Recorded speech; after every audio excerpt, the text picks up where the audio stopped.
Hello everybody, Joe Morgan here, and welcome to, unfortunately, the final 8th Doctor Charley Big Finish main range. I'm sure we could add more things onto this review. Of course, as with all these reviews, I'm here with my brother Jacob. Hi. And I'm quite sad today, because we've obviously been holding this video off for a while. We haven't done one since, I think, December.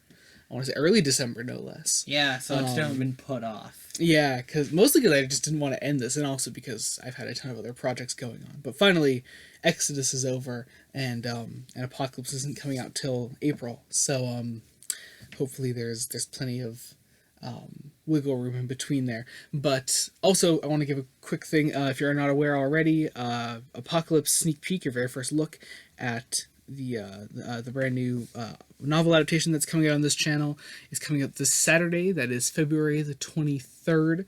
So be on the lookout for that. And then Nightshade Chapter 6 should come out before the month is out, and then we'll be on to March. So fun times had by all. I guess let's jump right into now. Of course, spoilers as always for the final 4 8th Doctor Charley adventures, these being Something Inside, Memory Lane, Absolution, and The Girl Who Never Was. So let's start off with Something Inside by Trevor Baxendale. Opening thoughts? I don't remember this one as well as I would like to. I'm going to be totally candid about that fact. Yeah, I actually... But what I remember about it, I remember it being good. Yeah, I do want to elaborate on, like, what makes it forgettable, because this comes into a long line of Big Finish stories that just have really great high concepts and then lose them about halfway through. Yeah, it's either an execution or just in the story. Yeah, so first off, I want to say I really like Trevor Baxendale as a writer. He's a really good writer. But this is the second of 3 8th Doctor audios in a row that start off really strong with really high concepts and then just sort of fizzle out around end of part 2, beginning of part 3. Now, this wasn't as true for Timeworks, but I did express my grievances with Timeworks last time. Yes, I remember. But yeah, this one especially, and Memory Lane afterward, but I'll get into that later. Yeah. Let's start off with these really great, cool concepts. You got the Cube, which I mean, also, this is directed by Nick Briggs. It's a very Nick Briggs kind of idea to take on. Oh, sure. It's not that the idea is Nick Briggs' idea. It's obviously it's an idea he could easily latch himself onto, though. Yeah, it's something that like Nick Briggs would be like, I was the one who directed Something Inside with this really cool idea. An idea I'm proud to say I directed. Yeah. And it just kind of just happens then. Because again, it starts off really strong. You've got high concept all around. You've got this this what's called the brain worm, mind worm, something like that. One of those two. The time worm. No, I'm joking. The prelude to all things.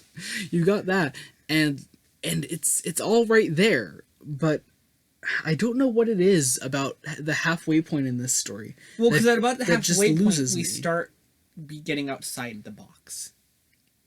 Yeah, both literally and figuratively. Yeah. We should probably explain sort of what's going on so that it makes a little bit of sense. Go ahead.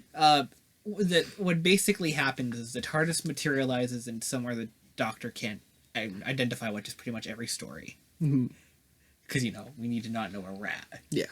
But then it suddenly disappears or something, right? Mm-hmm. Or they get separated a la a Hartnell effect, like a wall or something. Yeah.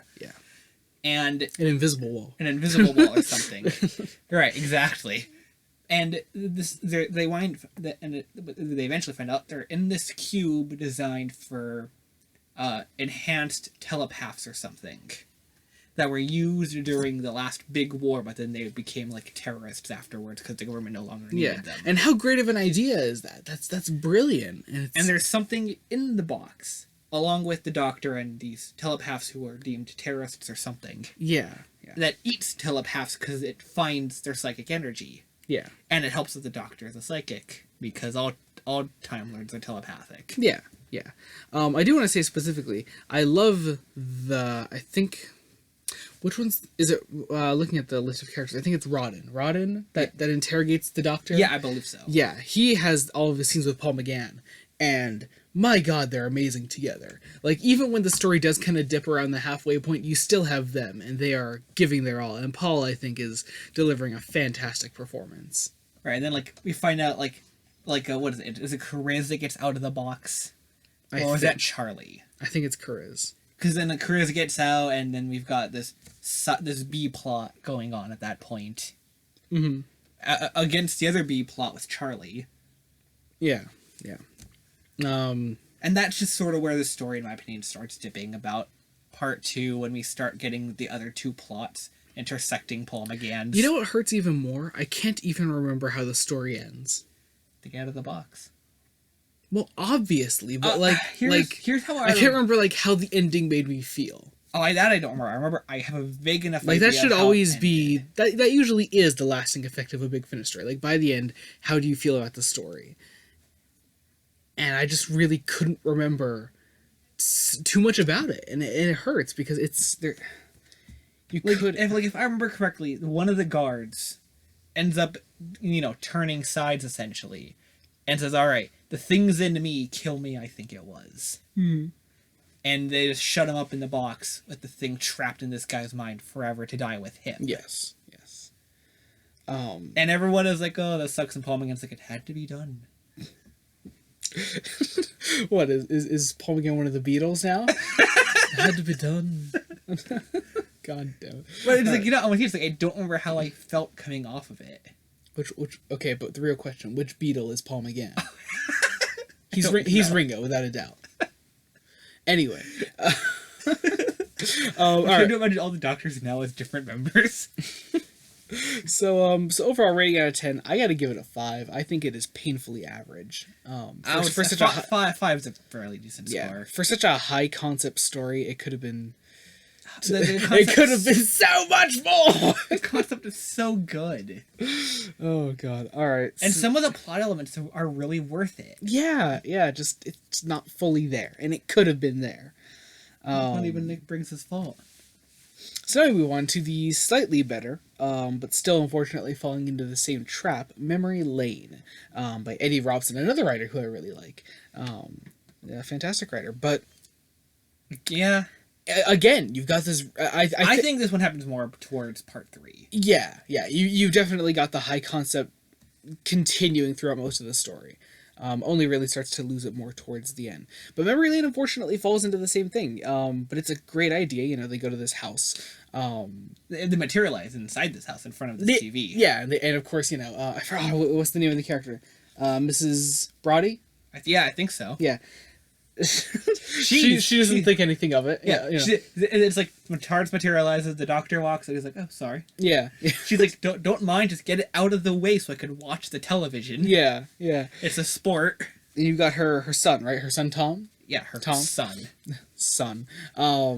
The son Tom, he's out of the house at the moment, correct? He was just getting ice cream, I think. Yeah, he was getting ice cream, which also I just want to say how much I love the cover of this story with the person in the spacesuit holding the ice cream. It's a wonderful cover, and a fun new way to use the whole 10 pictures of Paul McGann we have during the TV movie in the reflection. So it's a new way to use them, which I appreciate so much. You don't find many new ways to use those 10 TV movie pictures. Nope. But yeah, love the cover of this one. Love the idea. I think if it weren't for the fact that the idea goes on longer, This could have been like a great 2-part story. Yeah. I don't know if 2 parts is enough time though. Okay, once you add in all the extra bits to the story, it's not enough time. Yeah. But do you need all the extra bits? Because that's where it loses it. That's where you lose the story. Especially once Charley gets in on it. Yeah. Like once you get all this extra thing, like that's when you start to lose the story. And it's like this could have been compressed, almost I would say, to an 8th Doctor adventure with Lucy. Yeah, I could see that. I could see it. But I guess that's a story for another time. If we ever decide to do the Lucy stories, I don't know. Well, we'll have to see how I feel about it. Yeah. Yeah. So anything else you would like to add on Memory Lane? I know it seems like we didn't talk about this one for long. Anything else? No, that's because we didn't really talk about the plot. Realistically, the plot isn't terribly important. I mean, it is. Obviously, it's a big finished story. But... Yeah, but also, I mean, like, who's going to be listening to these not already knowing the stories? Right. Come on. Good concept. It stays probably longer than it should have. conceptually. Yeah. But it's not bad. I give it a 6. It's not that painfully average. Okay, could you stop stealing my rankings? I give it a 6 as well. For mostly just like for doing what Something Inside did. Not obviously not the same concept, but doing what Something Inside did and taking it further. I appreciate that. To almost work all the way through. Yeah. So it's above average, I would say. Yeah, it's not that painfully average. Yeah. Yeah, so unfortunately, I do unfortunately find myself grouping together Something Inside and Memory Lane a lot, because they seem because those ideas get stuck in my head. It's like, okay, this is this idea, and they both just kind of lose them around the same time, and that hurts me because I'm like, I know I should have more to say about. There is one idea I really do like about Memory Lane. What? It's the alien stuff where they don't have any sort of like cameras. Mm-hmm. They can't actually film anything. Yeah, I like that. Is an idea I really like. Yeah. Like this civilization is technologically advanced than ours, but they lack the simple camera. Yeah. They just never had a way to do that. Yeah. So I guess let's move on to one that I learned that we have a really controversial opinion on. Absolution by Scott Allen Woodard. I'll let you start on this one. I love this story. I love this one, right? I think you'll agree. I agree with you. It was great. I think specifically to recently, when I had a friend online who listened to Absolution, and they said they absolutely hated him, and like everybody was agreeing with him, and I was like, this doesn't equate. I knew most people didn't like it, but also like hate it. I don't get that. I don't get the hating it. Yeah, but then again, we also really loved listening to it. So yeah, I just have a really fun time listening to it. First off, it's like Minuet in Hell for me, at least. I think it's so edgy that it's ridiculous, which makes it fun to listen to. Mm-hmm. But also, I was craving a Chariz-centric story. We haven't had one, and Chariz was sort of flatlining as a character. For the past couple stories, yeah, I would say like last time we really delved into Chariz was Other Lives. Yeah, because Other Lives was his big story. Yeah. Up until now. Yeah. And now of course, perfect time to focus on him because spoilers. This is Chariz's exit story. And it's such a good way to do it. Yeah. Again, I guess we're wrong, obviously, but apparently, yeah. I guess wrong opinions and all that. But no, I think it's just so edgy and over the top, and like to the point where like I loved listening to the behind the scenes of this one specifically because they had little clips of them recording all the Latin chants. Yes. Of all the followers, right? Yeah. And it's just like it's fun to listen to. I maybe it's weird to me to say I had fun listening to this absolutely demonic story. Because I mean, what happens in this? Chariz becomes a monster physically. Yeah. His physical features become deformed. Mm-hmm.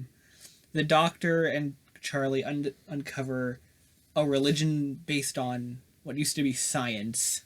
Yeah. And God, there was some other element that I just can't remember off the top of my head now. Something else that surrounded Chariz, but I just can't put my mind on it. Put my finger on it. Boo. Was it defense I'm trying to think of? Maybe the big force field around. Yes. What was it, the Citadel? No. Yeah, that was it. Oh yeah, okay. Unless I'm mistaken. I don't know. I think that was it. Yeah. But, like the whole story, I just found I loved. Mm-hmm. Not even because not even at all times it was actually good. It was just sometimes, just like you said, sometimes so ridiculously edgy. It was great. Yeah. I specifically love you get some really over the top performances. That's the thing I was thinking of. The thing in the chapel, the angel thing. Elaborate. It was how to even explain what I mean. It's like an angel thing all tied up in chains. It ends up being the one like the mother, I think. Oh yes, I remember. Yes, yeah. That's what I was trying to put my finger on.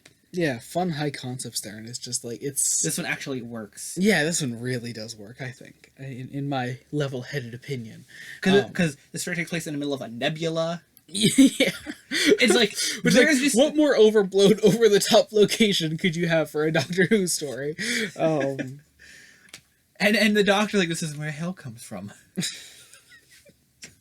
It's so ridiculous and it's so much fun. But I think the real reason anyone would ever listen to this is for the last scene. Yeah, so I've heard it been said by people before that it's like the people who specifically don't like this, it's like, if for nothing else, the final track of this story is beautiful. So okay, let's talk about Chris. So Chris, This is actually really irrelevant to what we're gonna say. Chris sacrifices himself for the Doctor and Charley, and he has this beautiful speech as he dies inside the TARDIS. He dies inside the TARDIS. Yeah. The TARDIS. Yeah.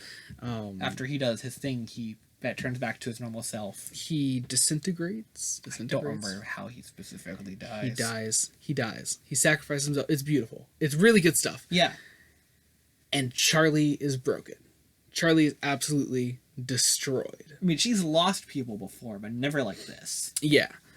There's a whole companion chronicle about her trying to tell a grieving family what happened. No, that's a short trip. That's a short... Letting Go.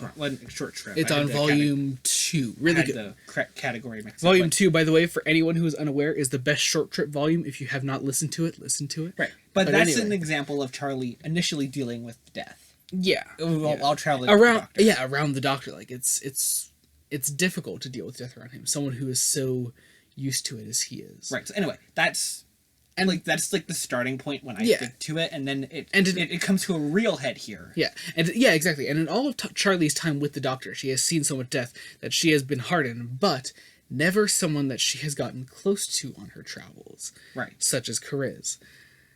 So Charley's broken up about it, and the Doctor is stoic. As I would expect him to be personally, obviously. Exactly. As the audience member, I expect this. Now, I've seen this criticized to think that the Doctor wouldn't give a shit. And I'm like, okay, I don't think it's so much the Doctor not giving a shit as it is the Doctor just not having the time. Exactly. He literally has all the time. He has the time, but he doesn't...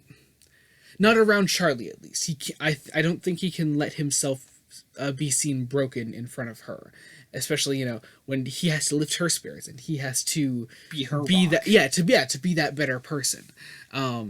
Consider how he acted after Adric's death. As much as I don't like Time Flight, it's a fitting scene up until Adric is totally forgotten about, but still the Doctor is essentially in both those cases, and I actually like this realistically.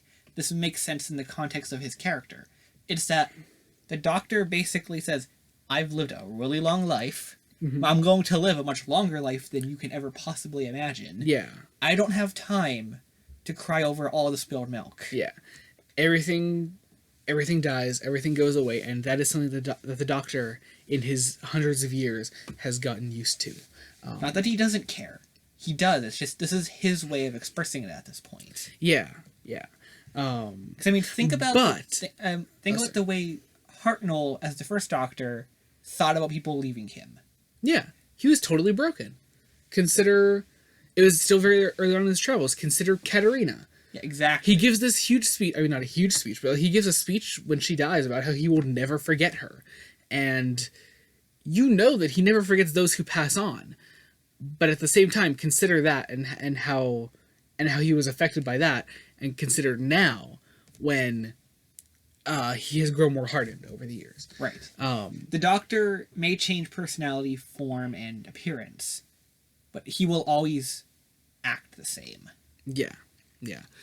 So I cut your point off. I apologize. Oh no, it's cool. I gotta say, I love the dynamic between Aid and Charley here. I think Charley's outburst at the Doctor, thinking that he doesn't care because she doesn't know how he deals with grief. Yeah. The Doctor deals with grief in a way that his companions can't understand. They are never around long enough. So before we go into the sequel and the big finale, ratings out of 10 for Absolution? Oh, definitely at least a 9. A 9, really? I gotta say an 8. I was going to go with 8, but then I thought about it more and I'm like, nah, it's a 9. Yeah, it's a ton of fun. But, I give it an 8.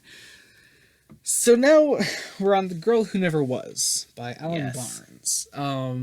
Another one we have a controversial opinion on.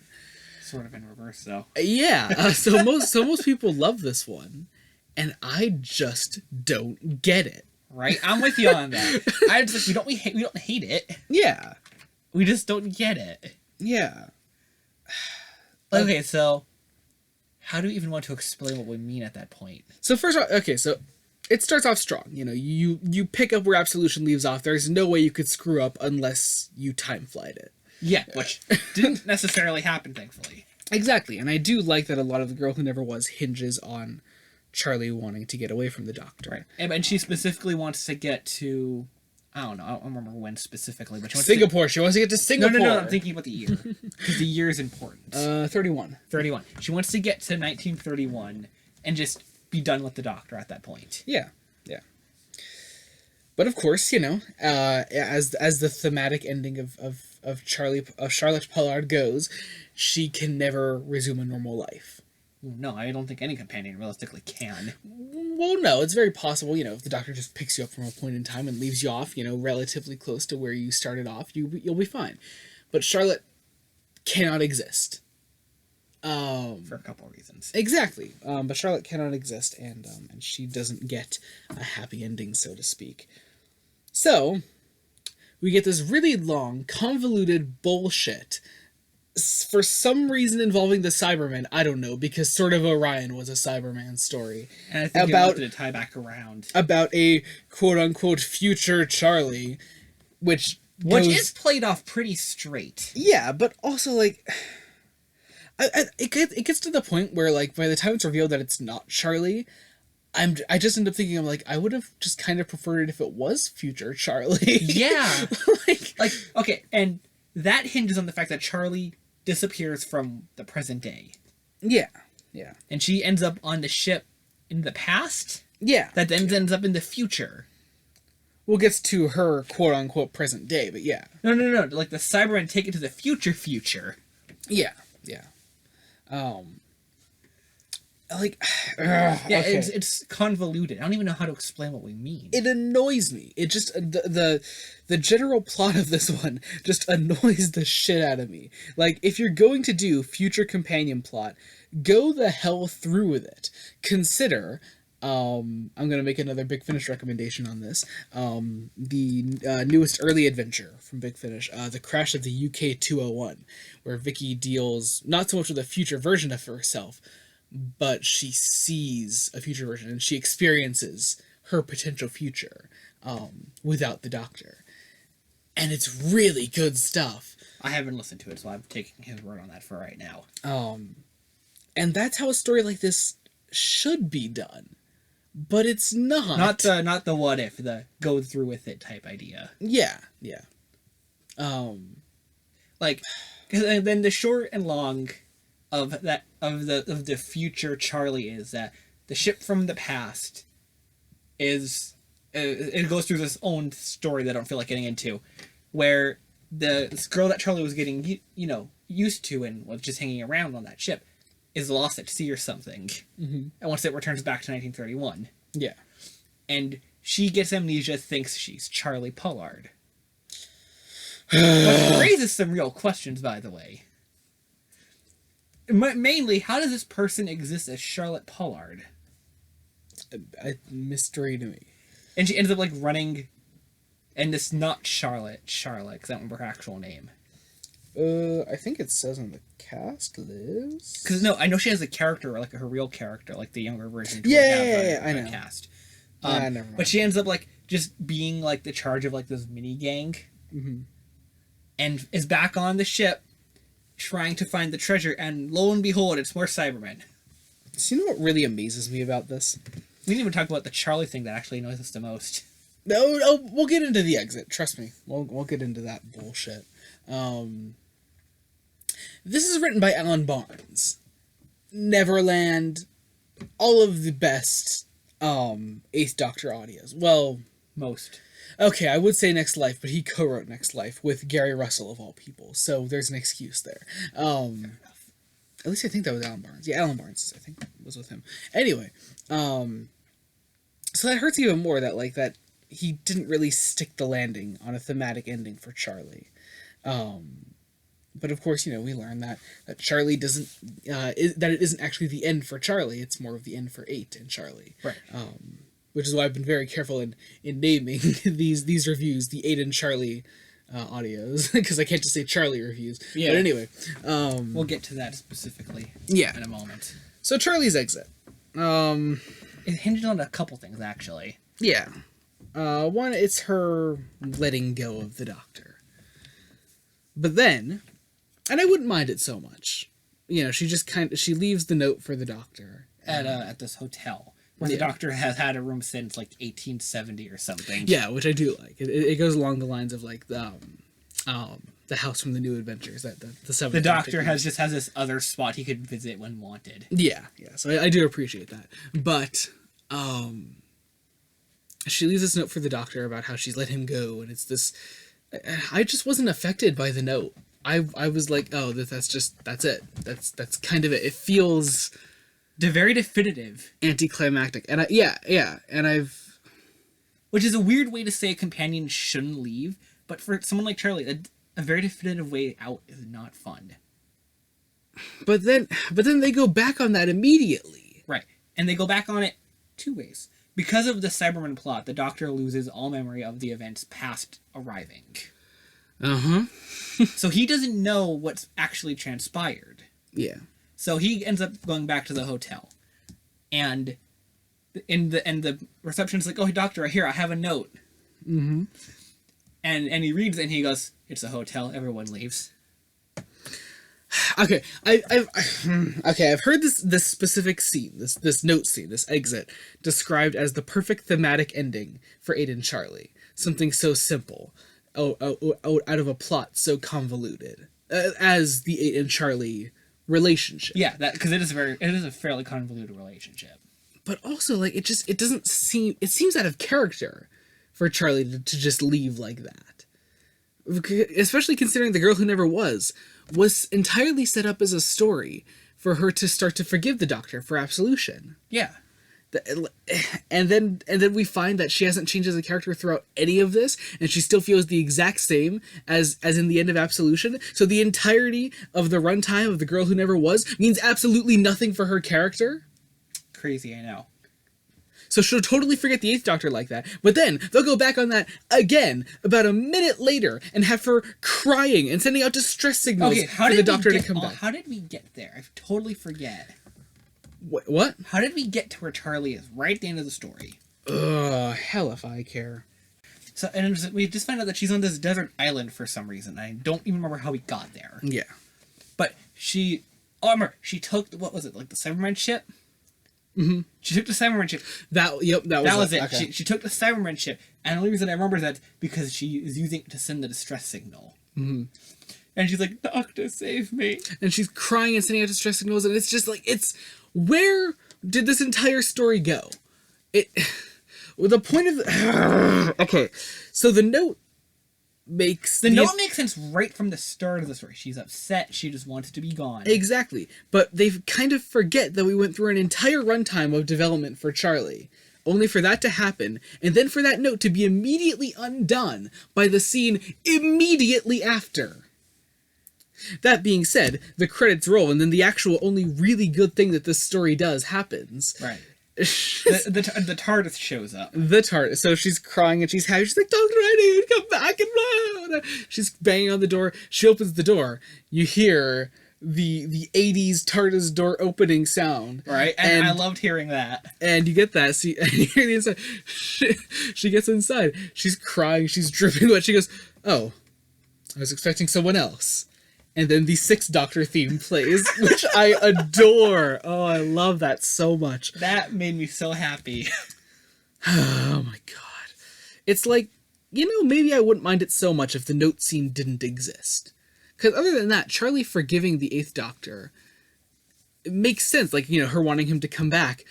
And then it seems like the note scene is only there to get the Eighth Doctor away and bring in another Doctor. Yeah. It's forced. It's really forced. Because if the note scene didn't exist, the Doctor would probably go look for her. Mm-hmm. She's not in her own time. She's in, 1991 or something. Yeah. And it's like, that scene existed from the start of the story because she just wanted to go. Get away from it, even if she's in the wrong time zone. Yeah. Time period. She's like, fine, leaves this for him. And then reception's like, okay. Okay.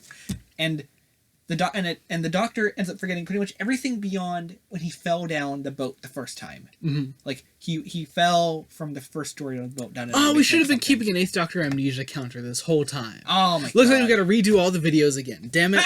Okay. Well, the Doctor forgets like the whole adventure. Yeah. Doesn't remember anything, and he's like runs back to the hotel. He's like, "Have you seen Charlotte Pollard?" Oh my god. And she's like, "Yes." She left you a note. Rating out of 10. I'm done talking about this bullshit. All right. 4.